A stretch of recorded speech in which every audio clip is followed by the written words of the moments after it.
Anyway, back to this thing. I took my heavy cast iron skillet or Dutch oven, and I put in anywhere between 15 to 20 apples depending on the size. Now, normally I get medium size off my tree and such, but I had a bunch in the cooler that we just didn't eat because we've had oranges and strawberries and everything else. So I peeled them. And if you don't have one of these kind of peelers, I would suggest highly you go out on eBay and get you one. It looks like this. I believe the number on it is 78. And it's got a blade. It's the best peeler I've ever seen. Peels it and just super snap, pop it off. There you go. Anyway, I put that in there. When I put it in, it was completely full of apples, and I put 4 cups of water. Now, if you're only doing a half a pot, do 2 cups.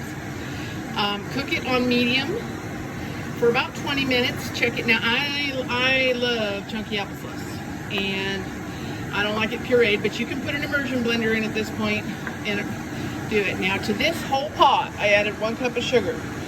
I'm diabetic, so you know we don't put too much sugar, just enough to give it a little hump, and then a good portion of Pinsy cinnamon. I swear by that cinnamon, it's the best around. Anyway, cook it till it's just about like this. You just start stirring it and the apples kind of fall apart and it makes the applesauce.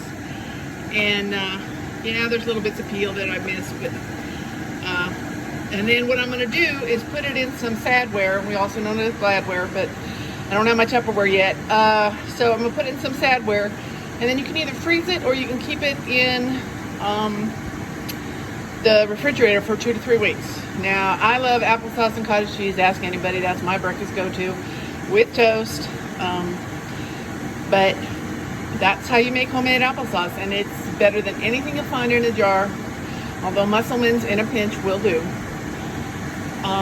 But I'm just going to start recording some video for y'all if you want to see it, what I'm putting up this summer.